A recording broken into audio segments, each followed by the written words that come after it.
Hello everyone, welcome back to टेवाइज। क्या हाल है आप सभी के। आज हम शुरू करने वाले हैं एक बहुत ही ऐसा इंपॉर्टेंट टॉपिक जो हमारे पीजी सेक्शन का पार्ट है और अक्सर ही बच्चों को कंफ्यूज करता है। एक बहुत ही छोटे से लेक्चर में, क्योंकि टॉपिक बहुत छोटा है, हम लोग उसे बहुत ही बारीकी से समझेंगे। ये मेरा जो है बेसिक इंट्रोडक्शन है, ये आप लोग देख सकते हैं। टॉपिक का नाम है code mixing and code switching. ये दो अलग अलग टॉपिक्स हैं हमारे लिंग्विस्टिक सेक्शंस में जो है हमारे आते हैं। चलिए शुरुआत करते हैं। Code mixing and code switching are two important terms of sociolinguistics. तो सबसे पहला सवाल ये आता है कि सोशियो लिंग्विस्टिक्स क्या है। देखिए, लिंग्विस्टिक्स का मतलब होता है स्टडी ऑफ लैंग्वेज, ठीक है। और सोशल सेटिंग में जो हमारी लैंग्वेज की स्टडी होती है, मतलब कि सोसाइटी के अंदर लैंग्वेज का किस तरह यूज होता है ना, उसकी स्टडी जो होती है उसे हम बोलते हैं सोशियो लिंग्विस्टिक्स। ये की ब्रांच है, ठीक है। एक हमारा सफिक्स अप होता है, एक सफिक्स जहाँ पे आ जाए उसका मतलब होता है स्टडी, ठीक है। जैसे कि फिजिक्स, मैथमेटिक्स, राइट। तो सोशल लिंग्विस्टिक्स क्या हो गया हमारा, एक लिंग्विस्टिक्स की ऐसी ब्रांच जिसमें कि लैंग्वेज का सोसाइटी में किस तरह यूज किया जाता है, किस तरह से चेंजेस आते हैं एक सोसाइटी के अंदर लैंग्वेज के अंदर, उसकी जो स्टडी होती है उसको हम बोलते हैं सोशल लिंग्विस्टिक्स। उसका पार्ट है, क्या पार्ट है उसका, code mixing and code switching, ठीक है। यही हमारे आज के टॉपिक है, code mixing and code switching. अब सवाल ये आता है कि कोड क्या होता है। देखिए, कोड ऐसा वर्ड है जो अक्सर ही आपने सुना होगा, ठीक है। इसके हम एग्जाम्पल्स कुछ देख सकते हैं, जैसे कि हमारा होता है पिन कोड, है ना। जैसे कि हमारा होता है आजकल बहुत चल रहा है यूज में, हम लेते हैं क्यूआर कोड। जैसे कि हमारा होता है बार कोड। ये अक्सर ही जो वर्ड्स हैं आपने सुने होंगे। तो कोड क्या है इस सब में, पिन कोड है, क्यूआर कोड है, बार कोड है। एक बार खुद से इसके अपने आप थोड़ा थॉट दीजिए इस चीज को कि ये है क्या। होता क्या है, हमें इन्फॉर्मेशन एक्सचेंज करनी होती है। तो हमारा इन्फॉर्मेशन एक्सचेंज करने का जो मीडियम होता है उसे हम बेसिकली कोड बोलते हैं। पिन कोड में क्या होता है, पिन कोड की फुल फॉर्म होती है पोस्टल इंडेक्स नंबर।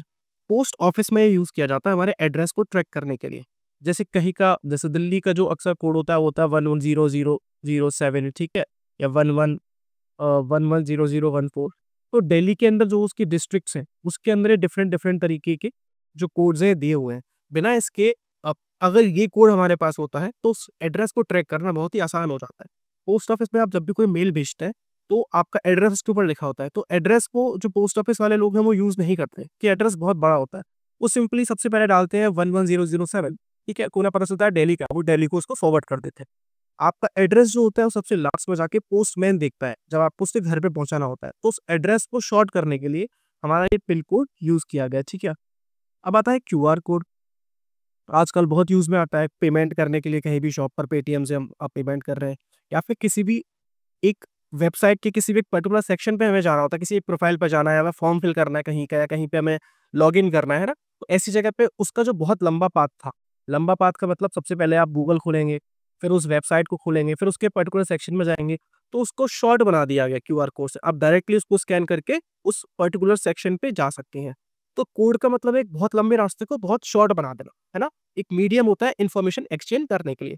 बारकोड क्या होता है, आपने अक्सर देखा होगा, किसी भी चीज पर आप मार्केट से कोई भी प्रोडक्ट लेके आते हैं, उसके पास कुछ लाइंस बनी होती है ना, ऐसे छोटी बड़ी फिर छोटी फिर छोटी, ऐसे करके बहुत सारी लाइंस बनी होती है। तो लाइंस को ही हम बार बोलते हैं। बार ग्राफ भी आपने देखा होगा ज्योमेट्री के अंदर यूज होता है, ठीक है। तो इस बार कोड से हमें उस प्रोडक्ट से रिलेटेड इन्फॉर्मेशन मिल पाती है, उसको हम स्कैन करते हैं और डायरेक्टली हमें इन्फॉर्मेशन मिल जाती है। अक्सर हम जब लोग सामान लेने जाते हैं मल्टी यूटिलिटी स्टोर्स में, तो हम देखते हैं कि वहाँ पे कोई भी सामान देके वो वहाँ के जो सेल्समैन होता है वो स्कैन करते हैं और उसका प्राइस जो है कि वो अपने आप से मशीन में फीड हो जाता है और फिर हमारा बिल जनरेट हो जाता है। तो ये बारकोड उसी के लिए यूज होता है कि कितनी क्वांटिटी का प्रोडक्ट है, इसका क्या प्राइस है, ठीक है। वो सारी इन्फॉर्मेशन इस बारकोड के थ्रू हमें मिल जाती है। तो कोड का मतलब होता है एक ऐसा मीडियम जो कि हमारे पाथवे को शॉर्ट कर दे, हमारे इन्फॉर्मेशन एक्सचेंज को ईजी बनाते हैं, ठीक है। अब जैसे लैंग्वेज की बात करते हैं, तो अगर मुझे खाना खाना है, इसके बहुत सारे और हमारे पास लैंग्वेज नहीं है, तो मैं कैसे बनाऊंगा। हो सकता है लाइक पिक्चर ड्रॉ करके बना, तो मैं पिक्चर ड्रॉ करूँ, फिर सामने वाले जो इंसान बताऊं कि ये चीज़ मुझे चाहिए, बहुत सारे जेस्चर्स के थ्रू। इसको हम शॉर्ट में कैसे किया, हमने लैंग्वेज डेवलप करी और ना बोल दिया कि मुझे खाना चाहिए, तो कितना शॉर्ट मीडियम हो गया। तो कोड का बेसिक मतलब लिंग्विस्टिक्स में होता है लैंग्वेज, ठीक है। Here code refers to the language और वैरायटी, लैंग्वेज वैरायटी। अब लैंग्वेज तो हमें पता है भाषा है क्या होती है, लेकिन लैंग्वेज वैरायटी क्या है, ये एक क्या नई चीज आई है, ये हमें समझना होगा। देखिए, लैंग्वेज वहाँ पे होती है हमारे जैसे इंडिया की शेड्यूल्ड शायद 21 या 22 लैंग्वेज है, 22 लैंग्वेजेस आते हैं, ठीक है। हिंदी है, मराठी है, तमिल है, इंग्लिश है, ये सारी लैंग्वेजेस हैं। इन लैंग्वेजेस का जो लेमन फॉर्मेट होता है ना, जो आसान भाषा में बिगड़ा हुआ स्वरूप जो होता है, ठीक है, उसको हम बोल देते हैं डायलेक्ट। आप सबने ये वर्ड अक्सर ही सुना होगा, डायलेक्ट, है ना। तो ये डायलेक्ट क्या है? ये इसी लैंग्वेज की एक वैरायटी है। जैसे हिंदी का एग्जांपल लेते हैं हम, तो हिंदी के अंदर क्या आती है? अवधी भी आती है ना, ब्रज भी आती है, मारवाड़ी भी है ना, रागड़ी भी है, वागड़ी भी है ना, अवधी भी है, अवधी हो गई, भोजपुरी भी है। ये सब क्या है? ये हिंदी से तो निकले हुए हैं सारे, हिंदी के ही तो स्वरूप हैं। तो ये सब क्या है? ये लैंग्वेज की वैरायटीज हैं। लेकिन लिंग्विस्टिक्स की जब स्टडी करते हैं हम, तो इस सबको हम क्या बोलते हैं? कोड बोलते हैं। होता क्या है, हम लोग अक्सर ये मान के चलते हैं कि हिंदी जो है हमारी, ये सुपीरियर है। ये कैसी है? ये सुपीरियर है as compare to its varieties. जैसे इसकी वैरायटी हो गई ब्रज, है ना, तो ब्रज भाषा से हिंदी जो है सुपीरियर होते होते इसको हम बोलेंगे डायलेक्ट। ये होगी लैंग्वेज। वर्ड भी हमने अलग किया हुआ है। इसके लिए हमने क्या वर्ड चूज किया हुआ है? लैंग्वेज। और इसके लिए क्या वर्ड चूज किया हुआ है? डायलेक्ट। ठीक है। ऐसे ही ब्रज के साथ में हम अवधि को रख सकते हैं। तो हम ये कहते हैं कि language is superior, dialect is inferior, है। लेकिन लिंग्विस्टिक्स की जब स्टडी होती है, जब कोड स्विचिंग और कोड मिक्सिंग की बातें होती हैं, तो हम इन सबको कोड बोलते हैं। और कोड का फायदा क्या है? कोड का मतलब क्या है? कि अवधि हो चाहे ब्रज हो, अब ये सब बराबर है। Awadhi equals to Braj equal to Hindi, है ना। अब यहाँ पे सुपीरियर इंफीरियर का कॉन्सेप्ट जो वो नहीं है। कोड का मतलब सारी भाषा का एक कोड है। हम अपनी हमारी जो इंफॉर्मेशन है, हमारे जो आइडियाज हैं, उनको एक्सचेंज करने का मीडियम है। और ये सब बराबर है, इसलिए यहाँ पे हमें नीड पड़ी उसको कोड कहने की। ठीक है। These two occur in those special communities, in those speech communities where people use two or more than two languages in their communication, in bilingual and multilingual communities. अब यहाँ पे बात हो रही है these two का मतलब क्या है? ये दो से क्या बात है?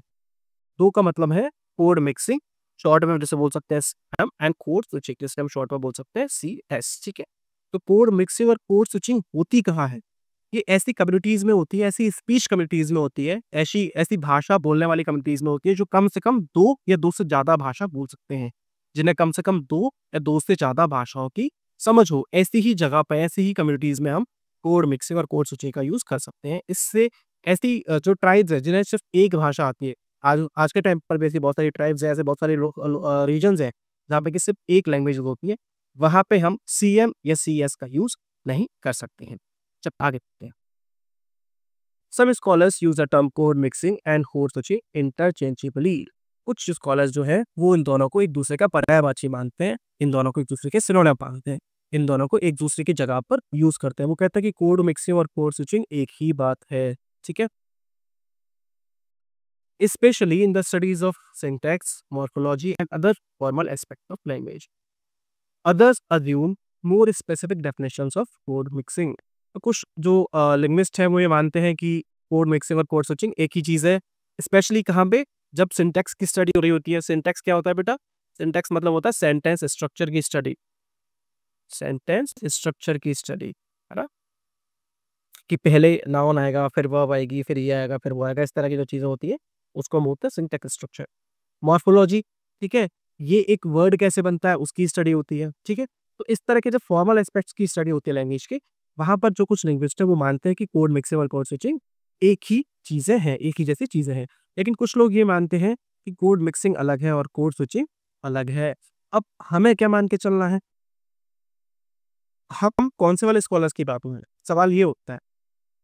तो देखिए, हमारे सिलेबस है, हमें दो अलग अलग नाम दिए हुए टॉपिक्स के। जब दो अलग अलग टॉपिक्स दिए हुए हैं तो हमें अलग ही मानकर चलना पड़ेगा। ये सवाल भी इन पर अलग अलग ही आएगा। ठीक है। Code mixing is similar to the use और क्रिएशन ऑफ पिजन्स। अब पिजन्स क्या है? देखिए, हो सकता है ये वाला पॉइंट आपको भी समझ में लिया है। क्यों? क्योंकि अभी पिजन हमने नहीं पढ़ा है, हमारी अपनी क्लास पिजन पर ही होगी। ठीक है। तो अभी के लिए इसको मैं एक बार पढ़ लेते हैं, जिसको समझ में आ जाता है बहुत अच्छी बात है, इसको समझ में नहीं आता है इसको हम इस वाले पॉइंट को वहां पर एक्सप्लेन करेंगे। Code mixing is similar to the use or creation of pigeons, but while a pigeon is created across groups that do not share a common language, code mixing may occur within a multilingual setting where speakers share more than one language. होता क्या है? Code mixing pigeon की तरह ही है, लेकिन pigeon कैसे groups के लिए काम आती है? दो अलग अलग ग्रुप्स हैं और इनके बीच में कोई कॉमन लैंग्वेज नहीं है, तो थर्ड लैंग्वेज क्रिएट करते हैं, मतलब इन दोनों को मिला के कुछ अलग ही क्रिएट करते हैं। ठीक है, वो विजन वाला कॉन्सेप्ट हो गया, वो आगे समझेंगे। तो कोड मिक्सिंग भी इसी तरह होती है, लेकिन ये ऐसे ग्रुप के बीच में होती है जो मल्टीलिंगुअल है, जो आपस में ही एक या एक दो या दो से ज्यादा लैंग्वेजेस की नॉलेज रखता है ना, जो दो या दो से ज्यादा लैंग्वेज आपस में बोलता है। ठीक है, अब कोड मिक्सिंग की डेफिनेशन पर आते हैं। Code mixing is the communicative strategy. Code mixing क्या है? एक कम्युनिकेशन स्ट्रेटेजी है, आपस में बात करने का तरीका है। ठीक है, it takes place when a fluent bilingual speaker changes language without any change in situation while speaking to another fluent bilingual for the correct effect। किसी भी बात पर हमें स्ट्रेस देना होता है? या तो उस पर स्ट्रेस देना हो, अटेंशन फैच करना हो किसी की, तब हम इस स्ट्रेटेजी को यूज करते हैं अपने कम्युनिकेशन को और इफेक्टिव बनाने के लिए। और कौन यूज करता है इसे? अ फ्लुएंट बाइलिंगुअल स्पीकर, ऐसा इंसान जिसको दो भाषाओं का अच्छे से ज्ञान हो, है ना, जिसे दो भाषाओं का अच्छा खासा ज्ञान। और कोई भी सिचुएशन को चेंज करे बना, मतलब सेम सेटिंग में, सेम सिचुएशन में एक बात चल रही है, उसी बात में वो दूसरे किसी लैंग्वेज के कुछ वर्ड्स को, कुछ फ्रेजेस को उसमें इनपुट कर देगा। This kind of alteration is called code mixing. और इस तरह का जो अल्टरेशन होता है, भाषा में जो परिवर्तन होता है, उसको हम बोलते हैं कोड मिक्सिंग, है ना। The speakers balance the two languages against each other as a kind of linguistic cocktail. अब दो भाषा है, उन्हें वो ऐसे बनाते हैं जैसे कि भाषा का क्या बन जाता है, एक मिक्सचर बन जाता है, एक कॉकटेल बन जाता है। कॉकटेल समझते हैं आप? ड्रिंक होती है इसमें कि बहुत सारी ड्रिंक्स मिला के बनाया जाता है। A few words of one language then few words of other. एक शब्द, एक भाषा के कुछ शब्द और दूसरी भाषा के कुछ शब्द। Then back to the first for a few words and so on. और फिर दोबारा से पहली भाषा आ रही है। जैसे कि इसका एग्जांपल ले लेते हैं, आगे देते हैं एग्जांपल, आगे दिया हुआ। आह, तुम्हारी ट्रेन से सो गई। देखिए यहाँ पे हिंदी करी, ठीक है, फिर इंग्लिश यूज करी, फिर हिंदी यूज करी, फिर इंग्लिश यूज करी, फिर हिंदी यूज करी। समझ रहे हो आप लैंग्वेज का वेरिएशन कैसे होता है? पहले एक फिर दूसरी, पहले एक फिर दूसरी। तो इस तरह जब एक के बाद एक दूसरी लैंग्वेज यूज करते जा रहा है, उसका कॉकटेल बनाना, उसका मिक्सचर बनाना है, ठीक है, उसको हम बोलते हैं code mixing. The changes generally take place more or less randomly as far as subject matter is concern.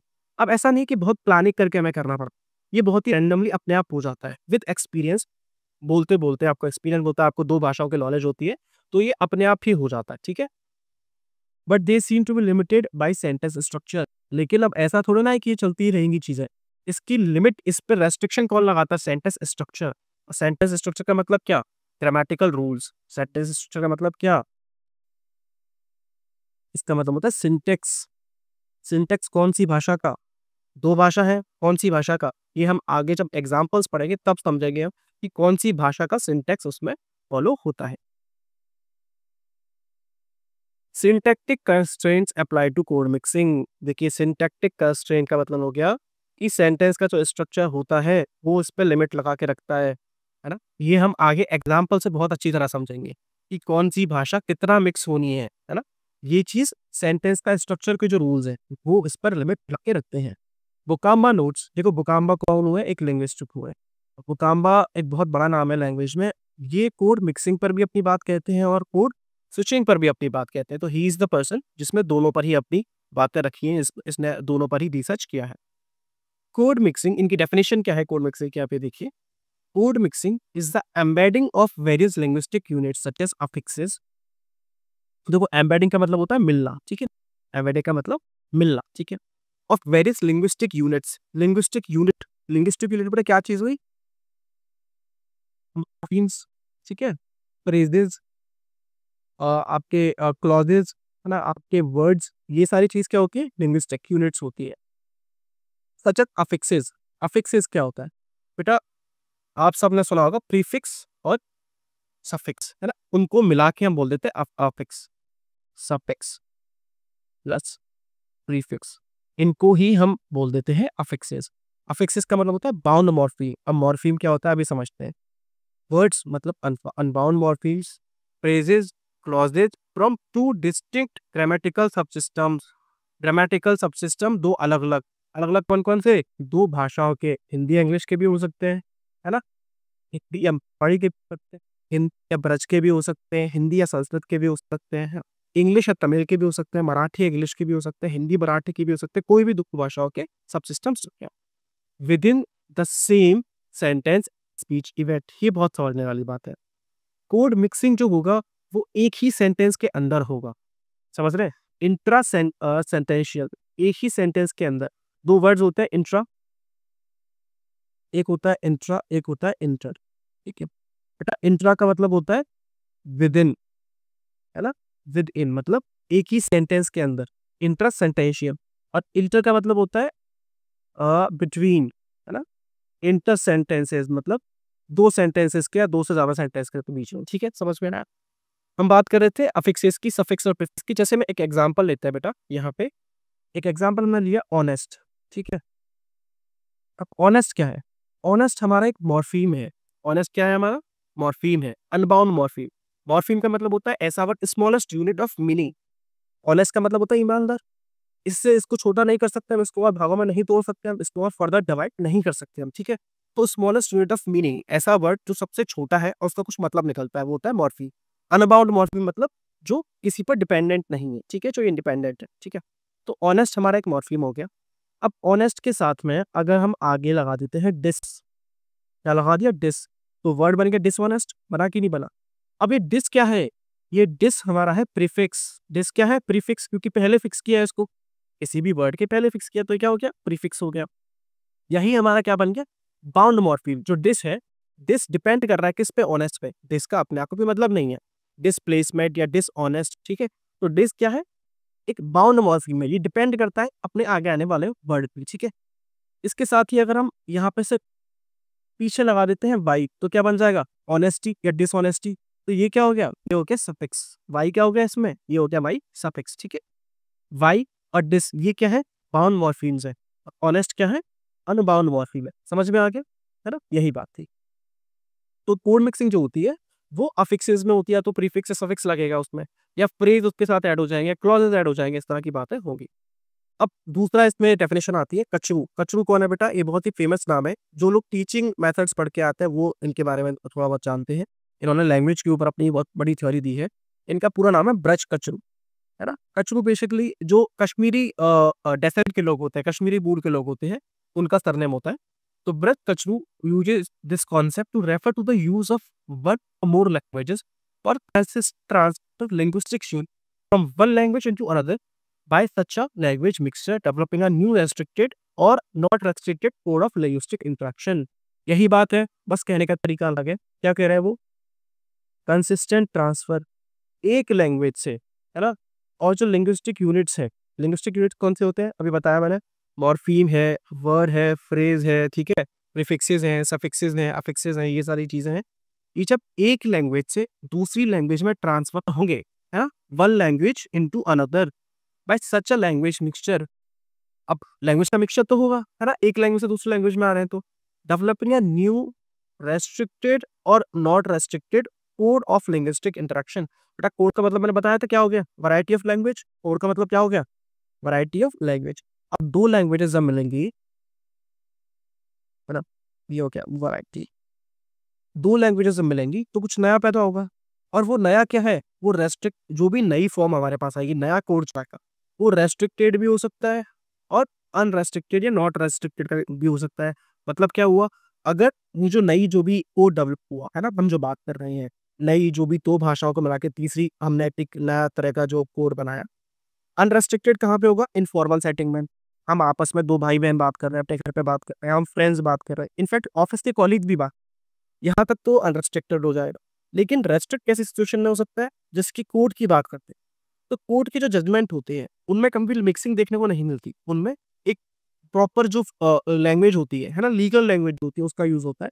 तो वहां पे वह इस चीजें क्या हो जाती है? अनरेस्ट्रिक्टेड, नॉट अनरेस्ट्रिक्टेड हो जा, रेस्ट्रिक्टेड हो जा। वहां पे हम इस तरह की जो मिक्सिंग है उसको नहीं कर सकते। उसके अलावा हम देखते हैं कि सब जगह पे mixing allowed.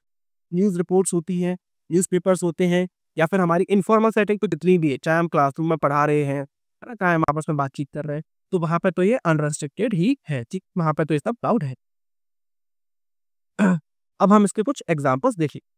Code mixing as, अब ये इसकी एक स्टैंडर्ड डेफिनेशन हमने निकाल ली है। पहले कचू की डेफिनेशन पढ़ी, उससे पहले हमने बुकाम्बा की डेफिनेशन पढ़ी। Code mixing as the transition from using linguistic units, linguistic unit कौन से होते हैं? वर्ड, फ्रेज और clause etcetera, of one language to using those of another within a single sentence. ये बात हमें बिल्कुल ध्यान रखनी है कि सिंगल सेंटेंस मिक्सिंग जहां होगी, कोड मिक्सिंग जहां होगी, वो सिर्फ एक सेंटेंस के अंदर ही होगी, इंट्रा सेंटेंशियल भी होगी। तो वही वाली बात है कि एक सेंटेंस की लिंग्विस्टिक यूनिट्स को लेके हम दूसरे एक लैंग्वेज की लिंग्विस्टिक यूनिट्स को लेके और दूसरे लैंग्वेज में जब उसका यूज करते हैं उसे हम बोल देते हैं कोड मिक्सिंग। इसके एग्जांपल क्या है? तुम्हारा प्रपोजल एक्सेप्ट हुआ क्या? अब आप देखिए, तुम्हारा प्रपोजल एक्सेप्ट हुआ क्या? तुम्हारा किस में है बेटा? हिंदी में है। प्रपोजल इंग्लिश में है, एक्सेप्ट इंग्लिश में है, और हुआ क्या ये फिर हिंदी में है। अच्छा, यहाँ पे हमने वो सिंटैक्टिक कांस्टेंट की बात कर रहे थे। हम सिंटैक्टिक कांस्टेंट होगा, है ना, उसका वो एक सिस्टम होगा, सेंटेंस का स्ट्रक्चर होगा, वो उसको लिमिट करेगा। वो क्या चीज़ है? तो वो होता है बेटा कि ग्रामर के रूल्स किसके फॉलो हो रहे हैं। आप एक चीज़ बताइए, तुम्हारा, ये तुम्हारा क्या है? तुम्हारा क्या है बेटा? तुम्हारा मतलब पजेसिव एडजेक्टिव है यहाँ पे, है ना? हिंदी में मुझे नहीं पता इसे क्या बोलेंगे, बट पजेसिव एडजेक्टिव है, तो ये नाउन लेगा, अपने आगे नाउन ही तो लेगा, है ना? नाउन आ गया, प्रपोजल नाउन आया। इसकी जगह कुछ और वर्ड भी आ सकता है, लेकिन वो नाउन ही आता है ना। तो ये लैंग्वेज के जो रूल्स फॉलो हो रहे हैं, ये अभी हिंदी का चल रहा है, अभी हिंदी का रूल फॉलो हो रहा है ना। तो ये होता है सिंटैक्टिक कंस्ट्रेंट, कि लैंग्वेज के जो रूल्स है वो फॉलो होंगे, उसके संग कोई छेड़छाड़ नहीं हो सकती। मैं आजकल बिजी रहता हूँ, है ना। अब लैंग्वेज के रूल्स फॉलो हो रहे हैं बेटा। बिजी क्या है यहाँ पे? एडवर्ब है। इसके साथ में क्या आ सकता है? इसकी जगह पे मैं आजकल फ्री रहता हूँ, ये आ सकता है।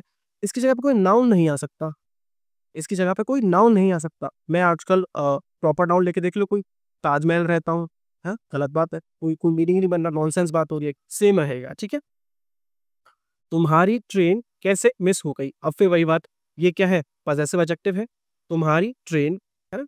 ट्रेन की जगह पे क्या आ सकता है? बस आ सकता है, कार आ सकता है ना, या कोई और चीज आ सकती है। ऐसे ही जो मोड ऑफ कम्युनिकेशन को हमारे यहाँ पर बताए, है ना। लेकिन इसकी जगह कुछ ऐसा आ सकता है, तुम्हारी शर्ट कैसे मिस हो गई?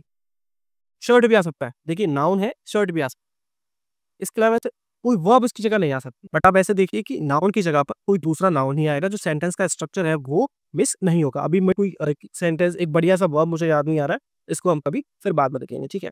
तो आप बात को समझिएगा कि सेंटेंस के जो स्ट्रक्चर्स है वो जरूर से फॉलो होंगे। उसका नॉलेज बहुत वास्ट है। यहाँ पे हिंदी है, फिर इंग्लिश आया, फिर हिंदी आया, फिर इंग्लिश आया, है ना। तो ये जो मिक्सिंग चल रही है इसकी, है ना, एक के बाद दूसरे वर्ड की, ये हमारा जो है कोड मिक्सिंग बोली जाती है। तुम डांस कंपटीशन में भाग लेने वाली थी, व्हाट हैपन, ठीक है। हिंदी, फिर इंग्लिश, फिर हिंदी, हिंदी, हिंदी, हिंदी, और फिर लास्ट में इंग्लिश।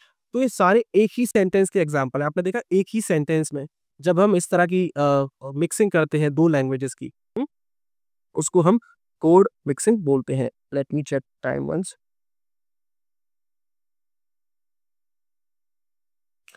इसके एग्जाम्पल बहुत ज़्यादा देखने को मिलते हैं। कब इसके एग्जाम्पल देखने को मिलते हैं? आजकल जो न्यूली मैरिड विमेन होती है, जो नई नई मम्मियाँ होती हैं, वो बड़ा इस चीज़ का यूज़ करती हैं। वो कैसे यूज़ करती हैं ऐसे बच्चे को, कि आपने स्टडी नहीं करी, आप पढ़ाई बोल सकते हैं। अगर आप सिर्फ हिंदी बोलते तो आप बोल सकते हैं कि आपने पढ़ाई नहीं करी, पर आजकल वो शो ऑफ कह लो, प्रिटेंस कह लो उसको, नॉलेज का प्रिटेंस, उसके लिए वो क्या बोलते हैं? आपने स्टडी नहीं करी, है ना। बेटा स्टडी कर लो वरना पापा आ जाएंगे, है ना। आपने स्टडी नहीं करी ना। तो इस तरह के अक्सर ही हम जो एग्जांपल्स हमारे रियल लाइफ में देखने को मिलते हैं। या फिर क्या बोलते हैं? बेटा रन करो, रन, है ना। बेटा रन करो, रन करो, रन। तो सेंटेंस किसका है? हिंदी का, लेकिन उसमें इंग्लिश की एम्पेडिक करी जा रही है, रन करो, रन, है ना। बेटा स्लीप जाओ, है ना। ये बहुत ऐसे सुनने को मिलता है, अक्सर ऐसे मजाक भी बनाया जाता है। बेटा स्लीप जाओ, बोलना क्या है उन्हें कि सो जाओ, लेकिन बोला क्या जा रहा है? स्लीप जाओ। तो हिंदी का स्ट्रक्चर चल रहा है, बेटा सो जाओ, है ना, लेकिन बेटा स्लीप जाओ, ठीक है। तो ये नई नई मम्मियाँ जो होती हैं, जिनको लैंग्वेज की थोड़ी कम समझ होती है, वो इस तरह करती हैं प्रिटेंस के लिए। आप इसके साथ में ये भी देखिए कि मैंने बोला कि दो लैंग्वेजेस में फ्लुएंट तो होंगे, लेकिन ये डिपेंड करता है कि मिक्सिंग कितनी हो रही है, किस बात पे, ये आपको दोनों लैंग्वेज से कितनी समझ है। अगर आपको एक लैंग्वेज की बहुत अच्छे से पूरी समझ है, तो आपको मिक्सिंग की जरूरत ही नहीं पड़ेगी। बट बिकॉज हमारा जो कल्चर है आजकल, वो एक दूसरे में इतना ज़्यादा मिल चुका है कि हम बिना मिक्सिंग के रह नहीं पाते। होता ही है कि मिक्सिंग कितनी होनी है, मिक्सिंग एक लैंग्वेज के दूसरे में कितनी होनी है, ये डिपेंड करता है कि हमारी समझ, हमारी नॉलेज कितनी है उस लैंग्वेज की। अगर हमारी इंग्लिश में बहुत अच्छी समझ है, तो हम हिंदी की मिक्सिंग करेंगे नहीं। हमारी समझ इंग्लिश की कुछ है, लेकिन उसको कुछ लिमिटेशंस दो है। कई बार आपको उसका प्रॉपर ट्रांसलेशन नहीं मिलता, है ना? तो हम हिंदी करें। कई बार ऐसा होता है कि हम हिंदी यूज़ कर रहे हैं, लेकिन हिंदी के वर्ड्स इतने हमारे चलन में नहीं है, इतने प्रचलन में नहीं है ना? तो उसकी जगह हम जैसे इंग्लिश में यूज़ करते हैं, जैसे एक वर्ड यहाँ पे आया था ट्रेन, है ना? ट्रेन। अब ट्रेन वर्ड की हिंदी कुछ नहीं होती, ट्रेन ही चलन में वर्ड है, ठीक है? कुछ लोग बोलेंगे कि वो लोहपत गामिनी और ऐसा कुछ करके वो जो वर्ड होता है, लेकिन वो उसका एग्ज़ैक्ट वर्ड नहीं है। देखिए, जिस चीज़ का जहाँ से इन्वेंशन हुआ होता है, वही उसका वर्ड है, वो सारी लैंग्वेजेज़ में चलता है। जैसे योग है, योग वर्ड इंडिया में पैदा हुआ, तो चाहे इंग्लिश में है, चाहे किसी भी लैंग्वेज में है, वो योग ही बोला जाए। उसका अलग से कुछ वो नहीं कर देंगे, नया वर्ड उसको नहीं देंगे। इसी तरह ट्रेन वो यूरोप में पैदा हुई थी, तो ट्रेन को अक्सर लैंग्वेज ट्रेन ही बोला जाएगा, ठीक है? मैं बिज़ी रहता हूँ, अब इस जगह पे व्यस्त भी बोला जा सकता था कि मैं आजकल व्यस्त रहता हूँ। बट बिज़ी वर्ड जो हो वो चलन में ज़्यादा, वो प्रचलन में ज़्यादा है, तो यहाँ पे बिज़ी यूज़ कर दिया गया। तो डिपेंड करती हैं चीज़ें मिक्सिंग वाली कि हमें लैंग्वेज की कितनी इन्फॉर्मेशन है, कितनी नॉलेज है हमें, मोर ओवर कि कौन से वर्ड कितने चलन में है। व्यस्त वर्ड जो है वो उतना चलन में नहीं है। लिखते वक़्त हम भले ही कई बार अव्यस्त वर्ड का हम ज़्यादा यूज़ करें, लेकिन बोलते वक़्त हमारे मुँह से बिज़ी ही निकलता है। ठीक है? तो आज आई थिंक आज के लेक्चर के लिए इस वाले लेक्चर के लिए इतना बहुत है ना? नेक्स्ट हम करेंगे अगले लेक्चर में। आज का लेक्चर यहीं पे फिनिश करते हैं। अगर आपको ये हमारा लेक्चर अच्छा लगा तो लाइक करिएगा, कमेंट करके हमें बताइएगा और चैनल को सब्सक्राइब करिएगा। अपने दोस्तों के साथ इसको शेयर करिएगा। Thank you for watching.